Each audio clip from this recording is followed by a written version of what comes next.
بسم الله الرحمن الرحيم إن الحمد لله نحمده ونستعينه ونستغفره من يهده الله فلا مضل له ومن يضلل فلا هادي له وأشهد أن لا إله إلا الله وحده لا شريك له وأشهد أن سيدنا ونبينا وحبيبنا وشفيعنا وقرة أعيننا محمدا عبده ورسوله صلى الله تبارك وتعالى عليه وعلى آله وأصحابه وأزواجه وذريته وبارك وسلم تسليما كثيرا أما بعد فأعوذ بالله من الشيطان الرجيم بسم الله الرحمن الرحيم يا أيها الذين آمنوا توبوا إلى الله توبة نصوحا وقال تعالى وتوبوا إلى الله جميعا أيها المؤمنون لعلكم تفلحون وقال تعالى استغفروا ربكم ثم توبوا إليه يمتعكم متعا حسنا إلى أجل مسمى ويؤتي كل ذي فضل فضله سبحان ربك رب العزة عما يصفون وسلام على المرسلين والحمد لله رب العالمين اللهم صل على سيدنا محمد وعلى آل سيدنا محمد وبارک وسلم۔ میرے محترم دوستوں اور بزرگوں، ہم سب اللہ کے بندے ہیں۔ اللہ ہمارا خالق اور مالک ہے، اور بندہ اسے کہتے ہیں جس کی اپنی کوئی مرضی نہ ہو۔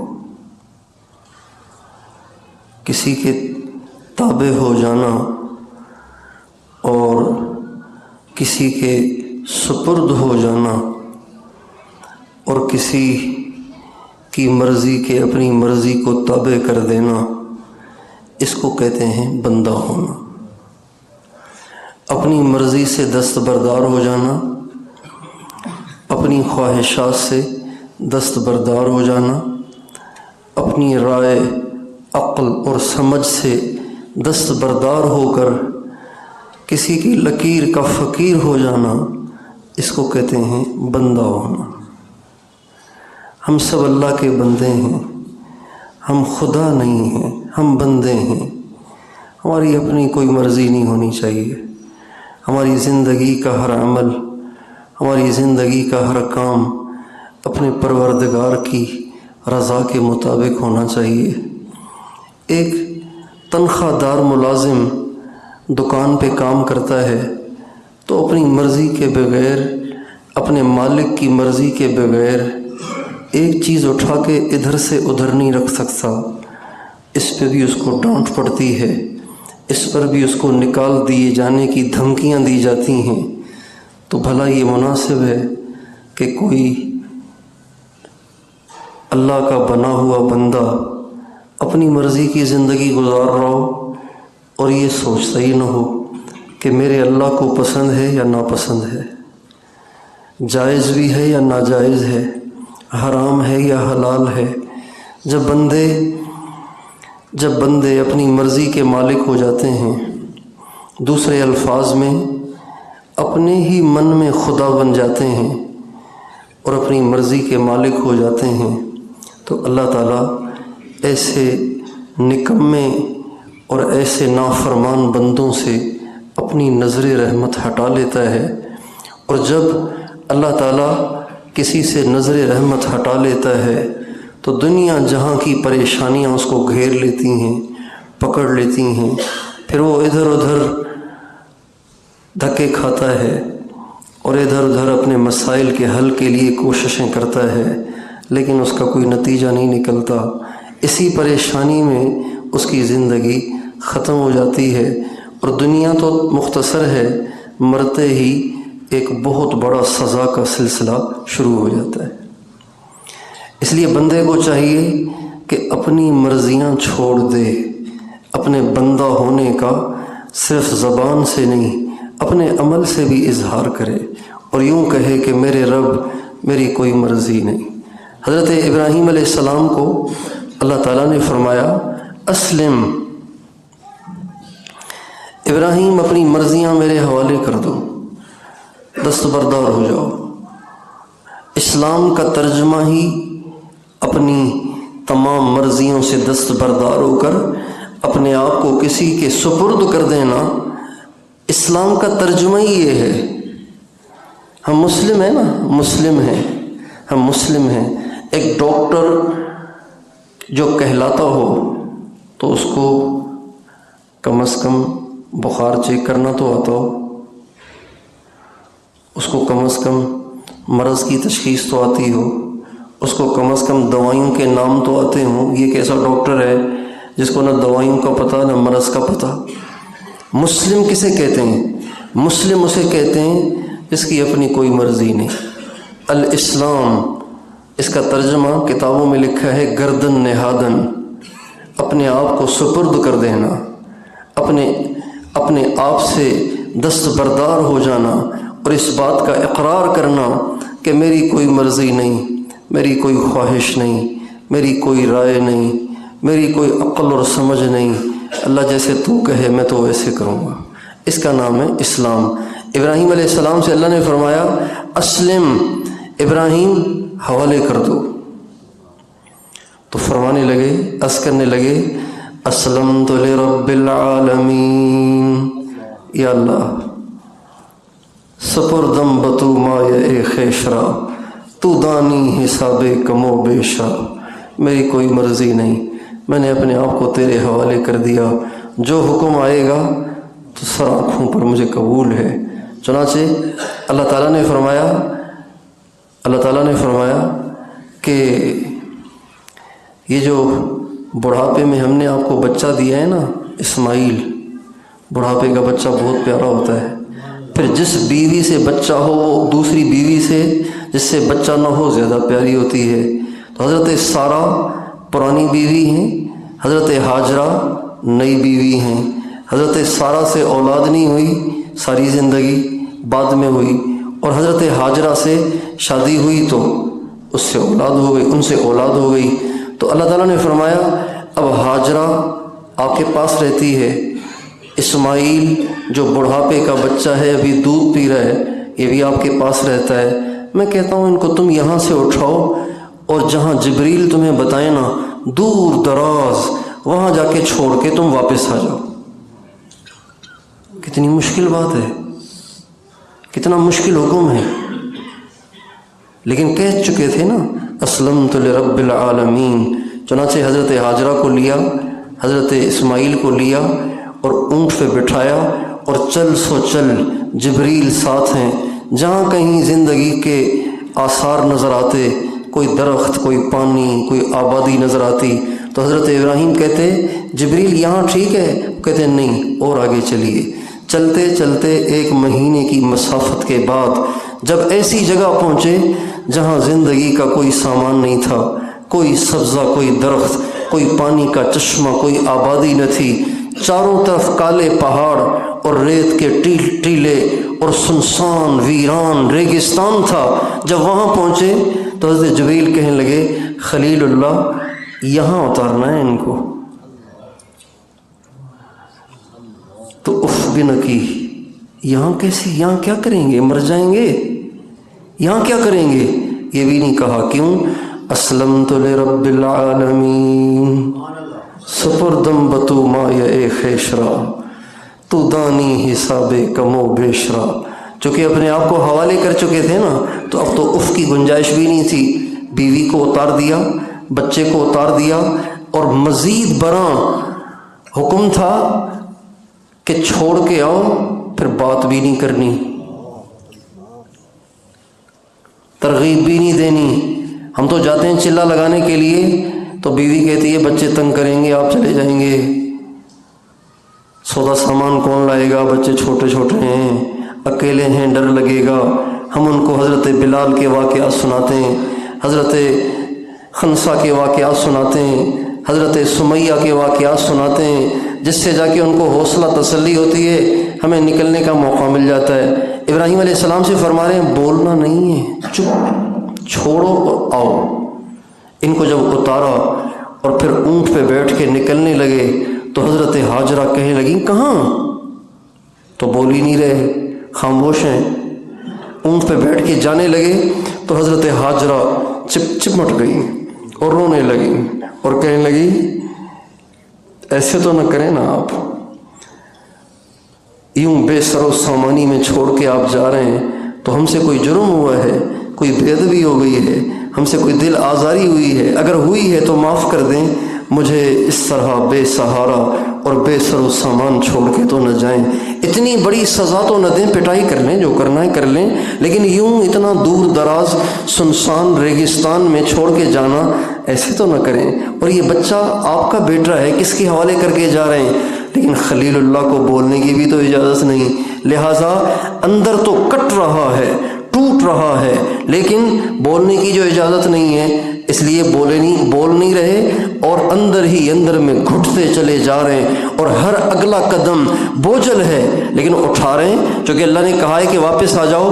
چلتے چلتے چلتے چلتے کئی کلومیٹر حضرت ہاجرہ منتیں کرتی چلی گئیں اور مناتی چلی گئیں، لیکن چلتے چلتے ایک جگہ خیال آیا کہ یہ عام آدمی تو نہیں ہے، یہ تو خلیل اللہ ہیں، تو یہ بے وفائی کیسے کریں گے؟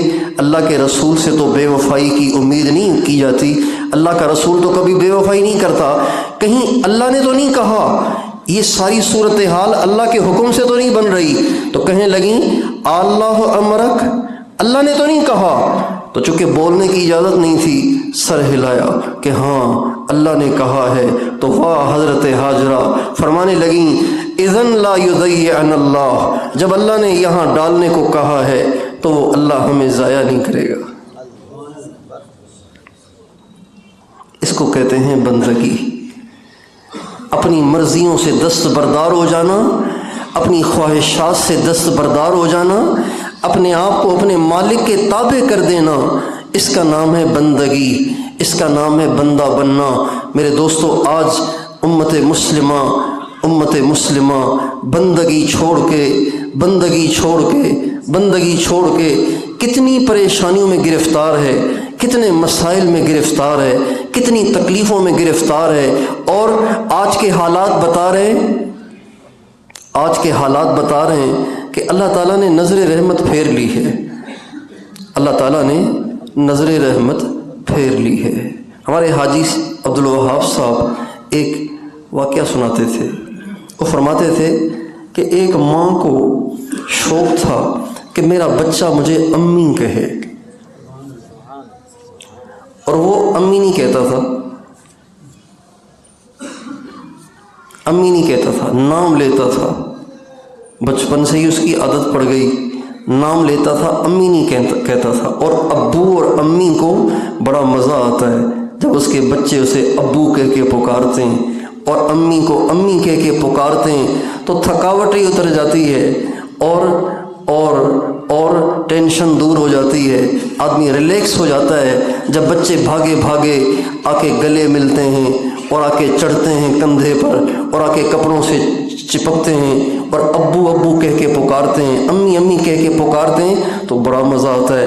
اب وہ امی نہیں کہہ رہا اور تھا بڑا شرارتی، روز گلی میں لڑکوں کو چھیڑتا، اور لڑکے اس کو جب گھیرتے مارنے کے لیے تو والدہ کو آواز دیتا نام کے ساتھ، تو ماں بیچاری ماں ہی ہوتی تھی، لہٰذا اس کے پکارنے پہ بھاگی آتی، آ کے بچوں کو دفع کرتی، اس کو چھڑا کے گھر لے آتی۔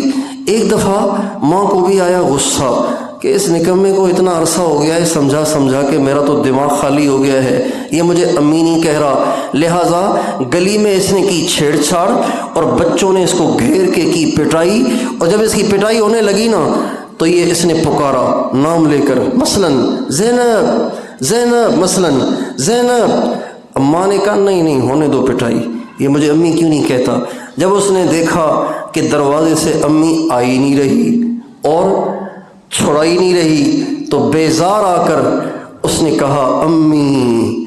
جب اس نے ایک دفعہ کہا نا امی، تو ماں بھاگی ہوئی آئی اور آ کے اسے سینے سے لگایا اور اسے چوما اور اس کو گود میں بٹھایا، اور ان بچوں میں جنہوں نے مار کے اس کا کچومر نکالا تھا ان کو مٹھائی کھلائی کہ تمہاری پٹائی کی برکت سے آج میرے بچے نے مجھے امی کہا ہے۔ یہ ہمارے حاجی صاحب سناتے تھے۔ تو اللہ تعالیٰ یہ چاہتے ہیں کہ میرا بندہ مجھے اپنا رب مانے۔ ہمارے نبی کا ارشاد ہے کہ جب کوئی گنہگار بندہ گناہ کر بیٹھتا ہے اور پھر کہتا ہے اے اللہ معاف کر دے، ایک دفعہ کہتا ہے اے اللہ معاف کر دے، اللہ تعالیٰ فرشتوں سے فرماتے ہیں اعلموا، فرشتوں سنو، غور کرو، میرا بندہ علم ان لہ ربا یغفر الذنب، اس بندے نے مجھے رب تو مانا ہے نا، اور یہ تو مانا ہے نا کہ میرا ایک رب ہے جو گناہوں کو معاف کرے گا۔ چونکہ اس نے مجھے رب مان لیا ہے اور مجھے رب کہہ کے پکارا ہے، میں تمہیں گواہ بناتا ہوں، میں اس کے گناہ کو معاف کرتا ہوں۔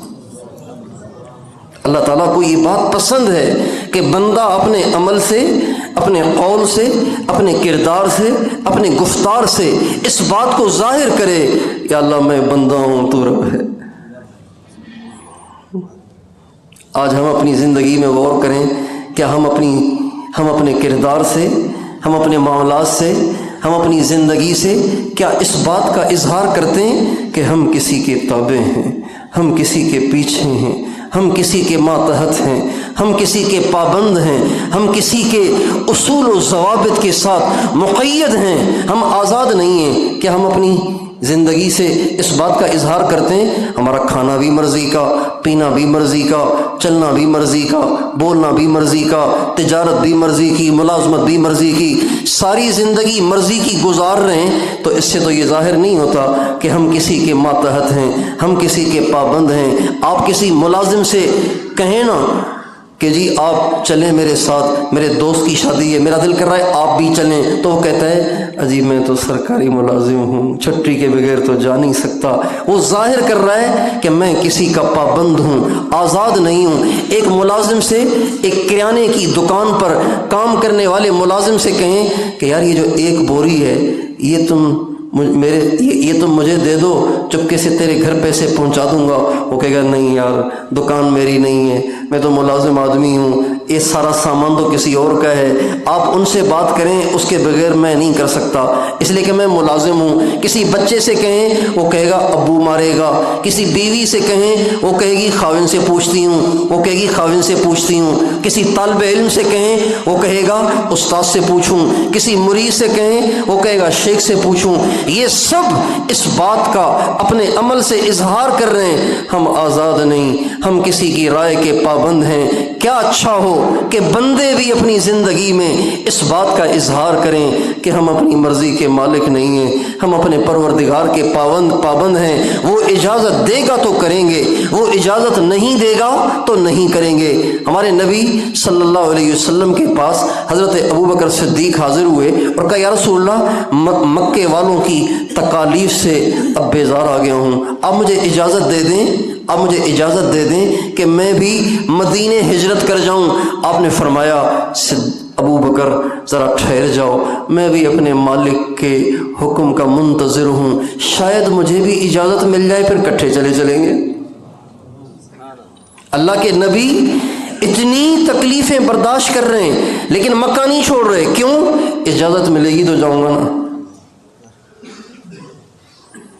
اللہ کے حبیب ہو کر اتنی تکلیفیں برداشت کر رہے ہیں لیکن انتظار ہے کہ اللہ اجازت دے تو مکے کی سرزمین کو چھوڑ کے مدینے جاؤں۔ یہ کیسا مسلمان ہے جو نہ تجارت میں اللہ کی مرضی ڈھونڈتا ہے، نہ ملازمت میں اللہ کی مرضی ڈھونڈتا ہے، نہ کھانے پینے میں اللہ کی مرضی ڈھونڈتا ہے، کسی کام میں جائز ناجائز کی رعایت نہیں کرتا۔ بتائیے کیسا مسلمان ہوا یہ؟ یہی وجہ ہے کہ آج اللہ تعالیٰ کی نظر رحمت سے ہم محروم ہوئے ہیں، ہمارے اوپر مختلف عذاب مسلط ہیں، مختلف پریشانیاں مسلط ہیں، لیکن اس سے بھی بڑی پریشان کن بات یہ ہے کہ ان پریشانیوں کو ہم زمانے کے حوادث سمجھ کے بھگت رہے ہیں۔ یہ اس سے زیادہ پریشانی کی بات ہے۔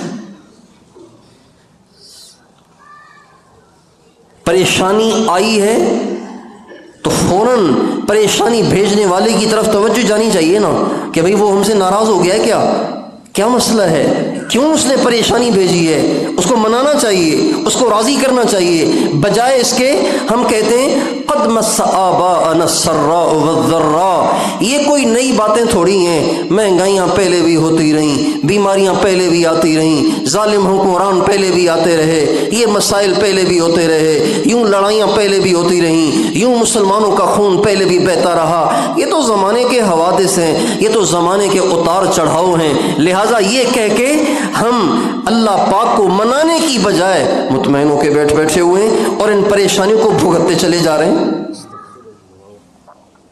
جبکہ نبی کریم صلی اللہ علیہ وسلم کے زمانے میں ہلکی سی ہوا تیز ہو جاتی تھی تو سب کے سب مسلمان مسجد کو دوڑتے تھے، کہیں اللہ ناراض تو نہیں ہو گیا، کہیں قیامت تو نہیں آ گئی۔ حضرت حذیفہ رضی اللہ تعالیٰ عنہ کہتے ہیں کہ کان رسول اللہ صلی اللہ علیہ وسلم اذا حزبہ امر فزع الی الصلاۃ، اللہ کے نبی پر جب کبھی کوئی پریشانی آتی تھی تو اللہ کے نبی گھبرا کر مسجد کو دوڑتے تھے اور جا کے لمبی نماز پڑھتے تھے۔ آج مسلمان اتنے ڈھیٹ ہو گئے، اتنے بے حس ہو گئے کہ اللہ تعالیٰ نے پریشانیاں بھیجی ہوئی ہیں، پھر بھی کہہ رہے ہیں کوئی بات نہیں، یہ ہوتا رہتا ہے زمانے میں، اور بجائے اس کے کہ اللہ کو منائیں اپنے حالات کو اپنے زور بازو سے ٹھیک کرنے کی کوشش کر رہے ہیں۔ اللہ تعالیٰ فرماتے ہیں وَلَنُذِيقَنَّهُم مِّنَ الْعَذَابِ الْأَدْنَىٰ دُونَ الْعَذَابِ الْأَكْبَرِ لَعَلَّهُمْ يَرْجِعُونَ، اللہ تعالیٰ فرماتے ہیں ہم ضرور بضرور اپنے ماننے والوں پر چھوٹی چھوٹی پریشانیاں بھیجتے ہیں جہنم کی بڑی پریشانی سے پہلے، اور یہ اس لیے بھیجتے ہیں تاکہ یہ اللہ کے بندے رجوع کر لیں۔ یہ پریشانیاں بھی اللہ کی محبت کی علامت ہیں۔ بھئی باپ بچے کو جب مارتا ہے، جب بچہ بگڑتا ہے، غلط صحبت اختیار کرتا ہے، رات کو دیر تک باہر آوارہ گردی کرتا ہے، موٹر سائیکل لے کے سڑکوں پہ بھگاتا ہے، بڑے موبائل کو لے کے رات کو دیر تک بیٹھا رہتا ہے، اور باپ اس کو تھپڑ مارتا ہے، اس کی پٹائی کرتا ہے، تو یہ باپ کی پٹائی اس کے لیے عذاب ہے کہ رحمت ہے؟ رحمت ہے نا، اس کو سدھارنا چاہتا ہے۔ اللہ تعالیٰ فرماتے ہیں میں پریشانی اس لیے بھیجتا ہوں۔ ہم لوگ اسکول میں پڑھتے تھے تو اب تو اسکولوں میں مار نہیں سکتے، پہلے اسکولوں میں پٹائی ہوتی تھی، تو پٹائی ہوتی تھی شرارتوں پر، پٹائی ہوتی تھی غیر حاضری پر، پڑھائی پہ پٹائی کم ہوتی تھی، شرارتوں اور غیر حاضریوں پہ پٹائی زیادہ ہوتی تھی۔ تو ہماری کلاس کے جو شریر لڑکے ہوتے تھے نا، شریر لڑکے، ان کو پتہ ہوتا تھا کہ کل شرارت کی ہے، چھٹی ہوتے ہی ریسیس میں یا چھٹی میں شرارت کی ہے تو آج ڈنڈے پڑنے، تو وہ پتہ ہے کیا کرتے تھے، شرارتیں نہیں چھوڑتے تھے، وہ صبح کو آتے تھے تو اندر جیکٹ پہن کے آتے تھے تاکہ ڈنڈا پڑے تو جیکٹ پہ پڑے، جسم پہ نہ پڑے، سویٹر پہن کے آتے تھے، کوئی ہاتھوں کو اچھی طرح تیل کی مالشیں کر کے آتے تھے تاکہ ہاتھ پہ ڈنڈا پڑے تو زیادہ درد نہ ہو۔ تو آج مسلمانوں کی چال یہی ہو گئی ہے کہ بجائے اس کے کہ جن گناہوں کی وجہ سے، جن نافرمانیوں کی وجہ سے اللہ ناراض ہو رہا ہے، اللہ نے پریشانیاں بھیجی ہیں، بجائے ان کرتوتوں سے توبہ طائب ہونے کے، الٹا اللہ سے مقابلہ کرنے میں لگے ہوئے ہیں اور اللہ تعالیٰ کی سزاؤں کو بھگتنے کی، اپنے اندر استعداد پیدا کرنے کی کوشش میں لگے ہوئے ہیں۔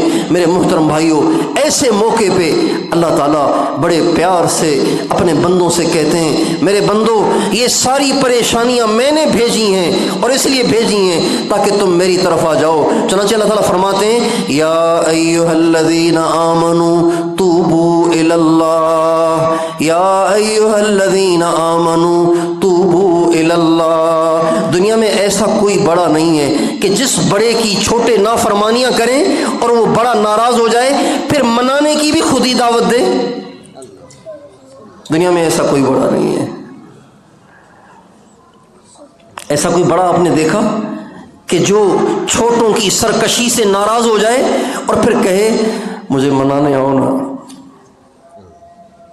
اور پھر یہ بھی کہے ایک دفعہ آ جاؤ سارے معاف کر دوں گا، ایسا کون ہے؟ یہ تو عزت نفس کے خلاف ہے، عزت نفس کے خلاف ہے۔ حضرت تھانوی حکیم الامت مجدد الملہ حضرت مولانا اشرف علی صاحب تھانوی رحمۃ اللہ علیہ فرماتے ہیں بعض دفعہ اپنے مریدین کی غلطیوں کی وجہ سے مجھے ڈانٹنا پڑتا ہے، اور جب زیادہ ڈانٹ لیتا ہوں تو دل کرتا ہے ان سے معافی مانگوں، لیکن اگر معافی مانگوں گا تو یہ بگڑ جائیں گے، اس لیے میں ان سے معافی نہیں مانگتا ہوں، اللہ سے معافی مانگتا رہتا ہوں، اندر ہی اندر میں کڑتا رہتا ہوں کہ میں نے ان کو کیوں ڈانٹا، ان سے معافی نہیں مانگتا ہوں تاکہ یہ بگڑ نہ جائیں۔ اللہ تعالیٰ رب الارباب، بادشاہوں کا بادشاہ، دنیا میں سب سے زیادہ عزت والا، قدرت والا، عظمت والا، کبریائی والا، ناراض بھی ہو رہا ہے، روٹھ بھی رہا ہے، بندوں کی سرکشی نافرمانیوں کی وجہ سے ناراض بھی ہوتا ہے، اور جب وہ منانے نہیں آتے تو ان کو خود منانے کی دعوت دیتا ہے۔ یا ایھا الذین آمنوا توبوا الی اللہ، اے ایمان والو مجھے منانے آؤ نا۔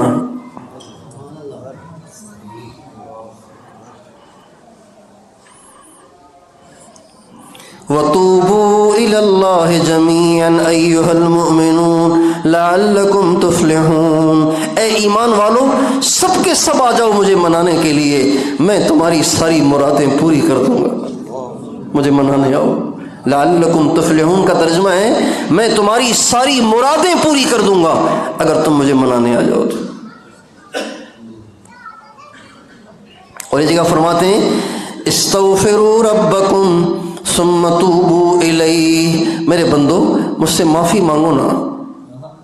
عجیب بات ہے، ناراض بھی ہو رہے ہیں اور معافی کی دعوت بھی دے رہے ہیں، ایسے تو کوئی بھی نہیں کرے گا۔ استغفروا ربکم ثم توبوا الیہ، یہ دو الگ الگ لفظ ہیں، ان دونوں کا الگ الگ مطلب ہے۔ استغفروا ربکم جو اب تک کیا ہے اس کی معافی مانگو، ثم توبوا الیہ اور اب میرے پاس آ جاؤ، یعنی کہ وہیں رہو، اب یہاں آ جاؤ۔ استغفروا ربکم ثم توبوا الیہ، معافی مانگو مجھ سے، معافی مانگو، میرے پاس لوٹ آؤ۔ آگے پھر وعدے بھی کر رہے ہیں جب تم مجھے منانے آؤ گے نا، یمتعکم متاعا حسنا الی اجل مسمی، جب تم مجھ سے معافی مانگو گے، لوٹ کے میری طرف آؤ گے، میں تمہاری دنیا کی زندگی خوبصورت بنا دوں گا۔ جنت تو ملے گی ملے گی، یہ ہمارے جیسے کم ظرف لوگوں کی تسلی کے لیے فرما رہے ہیں، تمہیں اسی کی فکر لگی رہتی ہے نا، یہ بھی بنا دوں گا اگر تم لوٹ آئے تو۔ کہتے ہیں جنت تو ہے ادھار، پتہ نہیں کب ملے، کس نے دیکھی ہے جنت، یہاں کا مسئلہ ہے۔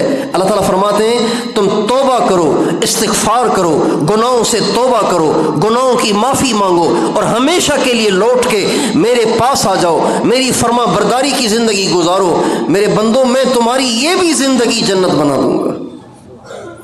استغفروا ربکم انہ کان غفارا یرسل السماء علیکم مدرارا ویمددکم باموال وبنین ویجعل لکم جنات ویجعل لکم انہارا ما لکم لا ترجون للہ وقارا وقد خلقکم اطوارا الم تروا کیف خلق اللہ سبع سماوات طباقا وجعل القمر فیہن نورا وجعل الشمس سراجا واللہ انبتکم من الارض نباتا ثم یعیدکم فیہا ویخرجکم اخراجا۔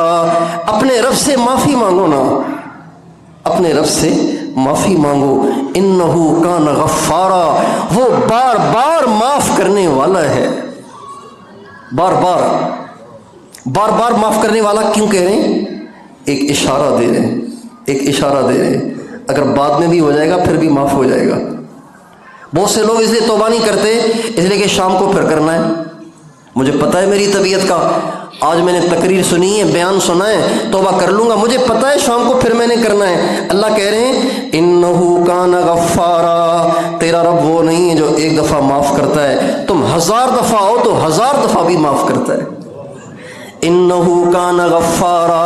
اچھا، بعضوں کو اس غفارہ میں ایک اشارہ تو یہ ہے کہ یہ نہ سوچو کہ پھر ہو جائے گا تو کیسے ہوگا، پھر آؤ گے تو پھر معاف ہو جائے گا، ایک اشارہ تو یہ دیا۔ غفارہ میں ایک اشارہ اور بھی ہے، بعض لوگوں کو توبہ سے یہ چیز مانے ہوتی ہے، اجی ہم تو بڑے گنہگار ہیں، نیکی تو ہے ہی نہیں کوئی، جہنم میں تو ویسے ہی جانا ہے، اب توبہ کر کے کیا کریں گے؟ تو اللہ تعالیٰ فرماتے ہیں انہو کان غفارا، اگر تمہارے گناہ بہت زیادہ ہیں نا، جس کے بخشے جانے کی تمہیں توقع ہی نہیں ہے، معافی مانگو، ہم اتنے بھی معاف کر دیں گے، اس لیے کہ ہم غفار ہیں، بہت معاف کرنے والے۔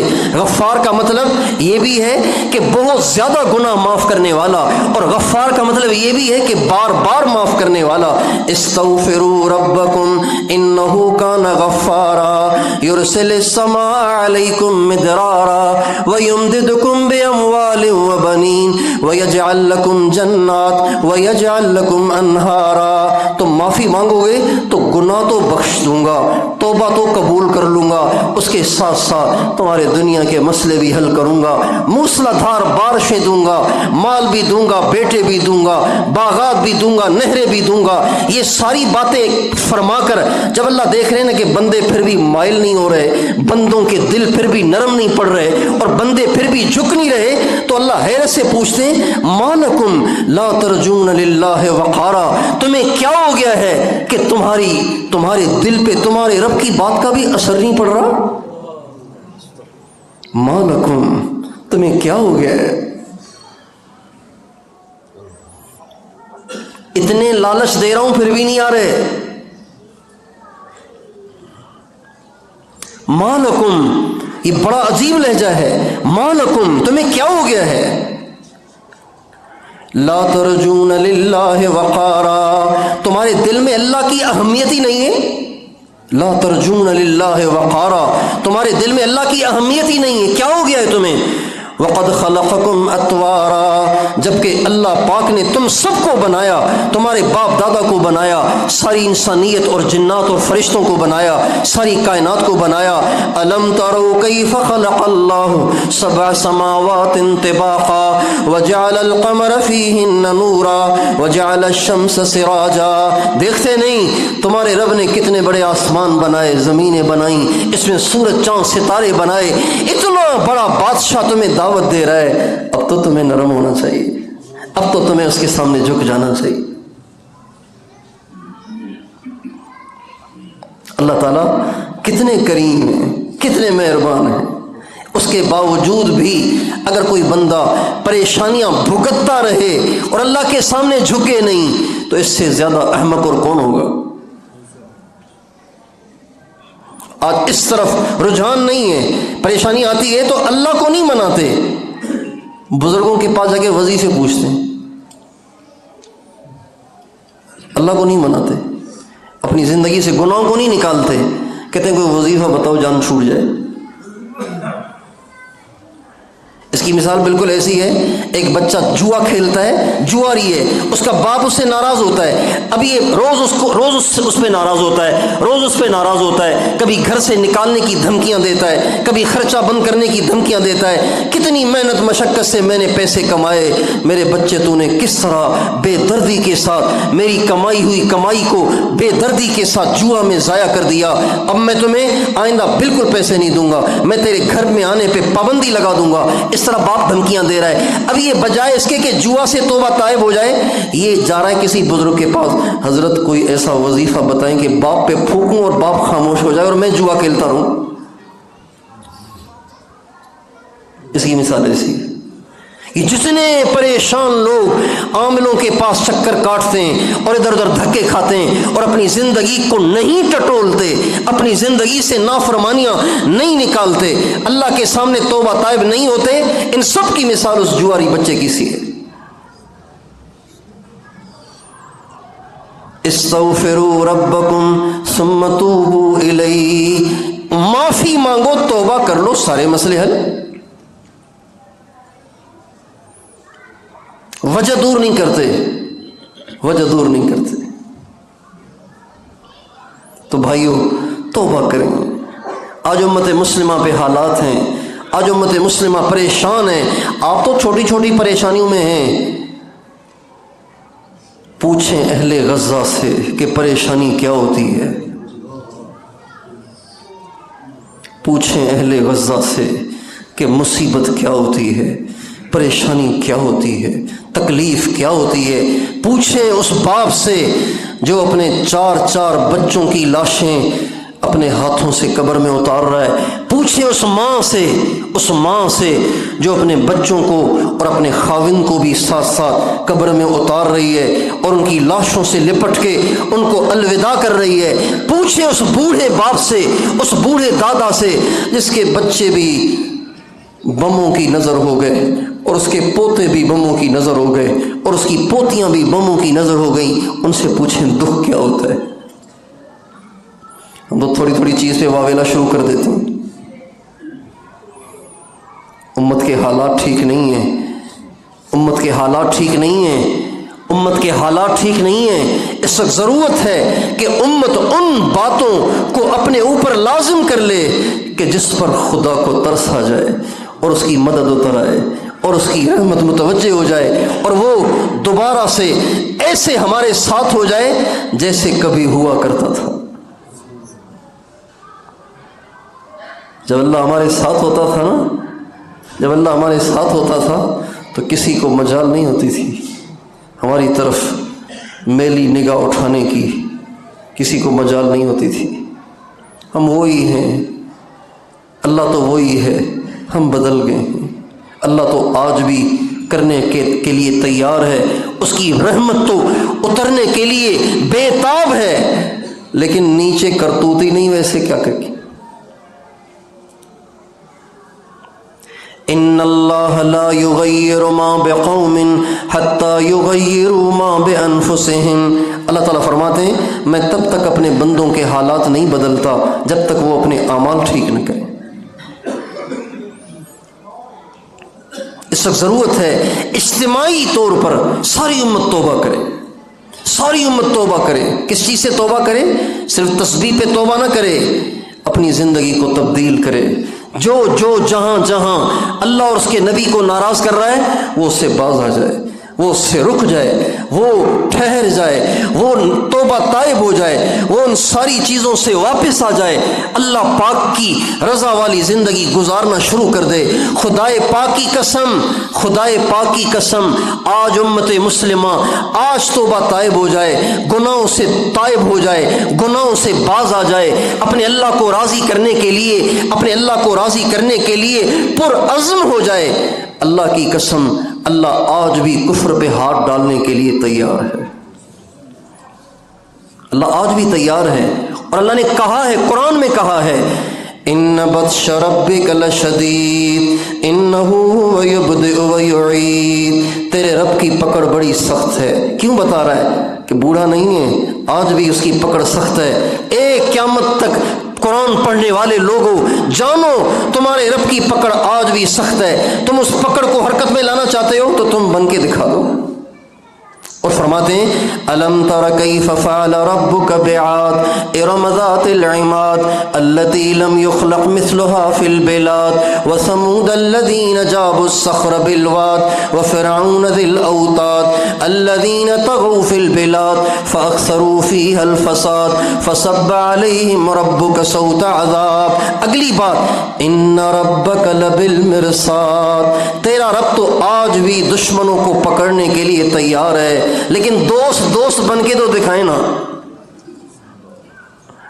تیرا رب تو آج بھی ان ربک لبالمرصاد، تیرا رب تو اپنے لاؤ لشکر کے ساتھ تیار بیٹھا ہے دشمن پہ ہاتھ ڈالنے کے لیے. لیکن ہمارے دوست بھی تو دوست نہیں رہے، دوست بھی تو دوست نہیں رہے. ہم تو مائل بکرم ہیں، کوئی سائل ہی نہیں، راہ دکھلائیں کسے رہ روے منزل ہی نہیں.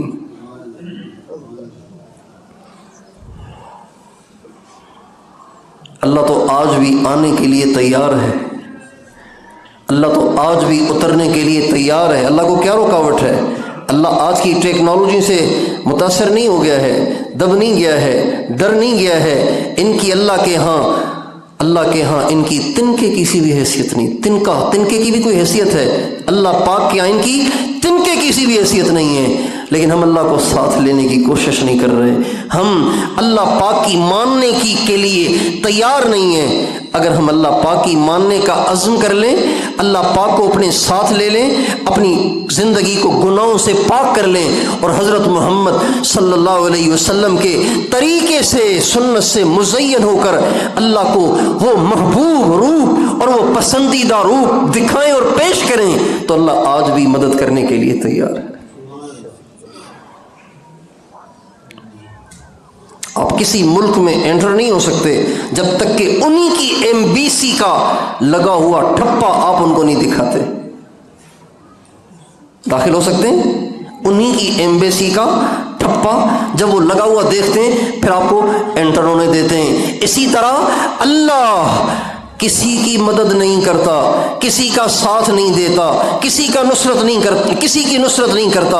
اس کی کرتا ہے جو اللہ کے بھیجے ہوئے پسندیدہ محبوب، اپنے محبوب کی زندگی کا روح اور ٹھپا لے کر اللہ کو نہیں دکھاتا، اللہ اس کا ساتھ نہیں دیتا. جو اپنی زندگی پر جو اپنی زندگی پر سرکار مدینہ، وجہ کائنات، نبی کائنات اور رحمت دو عالم اور محمد مصطفیٰ احمد مجتبیٰ صلی اللہ علیہ وسلم کا ٹھپا اپنے وجود پر، اپنی زندگی پر، اپنی گفتار اور کردار پر، اپنی زندگی کے ہر کام پر جب نبی کا ٹھپا لگا کے اللہ کو دکھاتا ہے، اب اللہ اس کو اپنی رحمت میں لے لیتا ہے، اللہ اس کو اپنی رحمت اور نصرت اور مدد سے نواز دیتا ہے. اس لیے میرے بھائیوں، میں بھی، آپ بھی اس کی نیت کریں کہ انشاءاللہ ہم اپنی زندگی کو تبدیل کریں گے، گناہوں سے توبہ کریں گے، اللہ کے بندے بن کے دکھائیں گے. سر سے لے کے پاؤں تک کم از کم اپنے ظاہر کو تو اپنے نبی کی نقل کے ساتھ مزین کرنے کی کوشش کریں. باطن تو مشکل سے بنتا ہے، دیر سے بنتا ہے، لیکن کم از کم ظاہر کو تو ہم اپنے نبی کے مشابہ بنانے کی کوشش کر سکتے ہیں کہ نہیں کر سکتے ہیں؟ کہ بھائی کر سکتے ہیں کہ نہیں کر سکتے ہیں؟ تو میں اور آپ یہ نیت کریں، سر سے لے کے پاؤں تک اپنے آپ کو اپنے نبی کی سنت سے مزین کریں گے.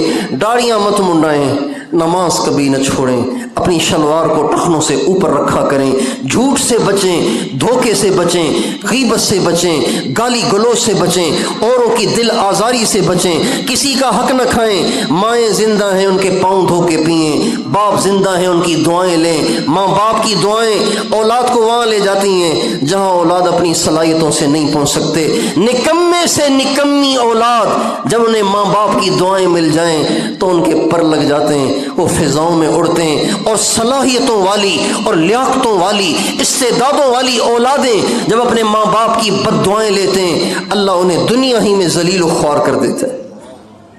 ماں باپ زندہ ہیں، ان کی دعائیں لیں، اہل علم کی قدر کریں، علماء کی قدر کریں، اللہ والوں کی قدر کریں، علماء کی قدر کریں، اللہ والوں کی قدر کریں. اپنی رائے سے دستبردار ہو کر ہر بات اہل اللہ سے پوچھ کے زندگی گزاریں. لوگ علماء سے یہ تو پوچھتے ہیں کہ جی بیوی کو یہ کہہ دیا ہے اب کیا ہوگا، یہ پوچھتے ہیں. اور یہ بھی پوچھتے ہیں کہ جی التحیات پڑھنا بھول گیا تھا اب کیا ہوگا، یہ پوچھتے ہیں. لیکن یہ نہیں پوچھتے کہ الیکشن آ رہا ہے ووٹ کس کو دینا ہے، یہ نہیں پوچھتے. اس میں آپ کہاں سے مرضی کے مالک ہو گئے بھائی کہ یہ آپ کی ذاتی زندگی ہے؟ ہم اپنے نبی کے ہر کام میں پابند ہیں، ہر بات میں پابند ہیں، اور نبیوں کے وارث اہل حق علماء اور مشائخ ہیں. یہ نہیں کہ اس سے ہمیں بینیفٹ ملنے کی توقعات ہیں لہذا ہم اس کو ووٹ دیں گے. ہرگز ایسے نہ کرنا، ورنہ اسی طرح اس عوام پہ جوتے پڑتے رہیں گے جس طرح پڑ رہے ہیں. کیونکہ یہ عوام یہ نہیں دیکھتی کہ میری غرض کہاں سے پوری ہوتی ہے، میرا الو کہاں سے سیدھا ہوتا ہے، لہذا میں نے ان کو ووٹ دینا ہے. بھائیو، اپنا الو سیدھا کرنے کی نیت نہ کریں، یہ دیکھیں کہ ملک کا فائدہ اور ملک کا نفع اور دین کا فائدہ، اسلام کا فائدہ کن کے اوپر آنے سے ہوگا، یہ دیکھیں. اور یہ علماء سے پوچھیں، اپنی عقل کے گھوڑے نہ دوڑائیں. علماء سے پوچھیں، مشائخ سے پوچھیں، اللہ والوں سے پوچھیں. جو خدا سے ڈرتے ہیں ان سے پوچھیں کہ اس موقع کا اللہ کا حکم اور نبی کا طریقہ اور نبی کا حکم کیا ہے۔ اس لیے میں بھی نیت کرتا ہوں اپنی زندگی اللہ اور اس کے نبی کے تابع کرنے کی۔ آپ بھی سارے بھائی کریں گے انشاءاللہ، گناہوں سے بچیں گے، پچھلی زندگی پہ توبہ کرتے ہیں، ٹھیک ہے نا؟ تو اس دفعہ بھی الیکشن آ رہے ہیں، میں کوئی سیاسی آدمی نہیں ہوں، میں تو ایک خانقاہ کا گوشہ نشین اور تبلیغ کا در بدر دھکے کھانے والا ایک عام سا مسافر ہوں، لیکن یہ ایک ممبر پہ بیٹھنے کے بعد یہ ایک ذمہ داری بن جاتی ہے کہ اس موقع ہر موقع کی جو نبی کی سنت ہے اس سے آگاہ کیا جائے، ہر موقع پر جو شریعت کا حکم ہے اس سے آگاہ کیا جائے۔ اس لیے اس دفعہ کے الیکشن میں بھی اپنی مرضی سے پرچیاں نہ ڈالنا، جا کے دارالفتہ سے پوچھنا، جا کے علماء سے پوچھنا، جا کے مدارس سے رجوع کرنا، جا کے نبیوں کے وارثوں سے رجوع کرنا کہ جی بتائیے کس کو پرچی ڈالنی ہے، اللہ کیا کہتا ہے۔ چونکہ علماء اپنی بات نہیں کریں گے، علماء اللہ کی ترجمانی کریں گے، نبی کی ترجمانی کریں گے۔ وہاں یہ تو ڈاکیے ہیں، انہوں نے اللہ کا پیغام دینا ہوتا ہے۔ تو آپ ان سے پوچھیں، میں نے کچھ جمعے پہلے اللہ سے توبہ کر لی تھی کہ میری کوئی مرضی نہیں، میری کوئی رائے نہیں، میری کوئی خواہش نہیں۔ اب میں یہ نہیں دیکھوں گا کہ میرے باپ دادا کس پارٹی کو ووٹ دیتے تھے، اب میں یہ نہیں دیکھوں گا کہ میری قوم کا کون سا شخص امیدوار بن کے کھڑا ہوا ہے، میری زبان کا کون سا شخص امیدوار بن کے کھڑا ہوا ہے۔ میں تو یہ دیکھوں گا کہ میرا اللہ کیا چاہتا ہے۔ آپ مجھے اللہ کی مرضی اور منشا بتائیں، میں ویسے کرنے کے لیے تیار ہوں۔ تیار ہیں انشاءاللہ؟ اللہ تعالیٰ مجھے آپ کو توفیق عطا فرمائے۔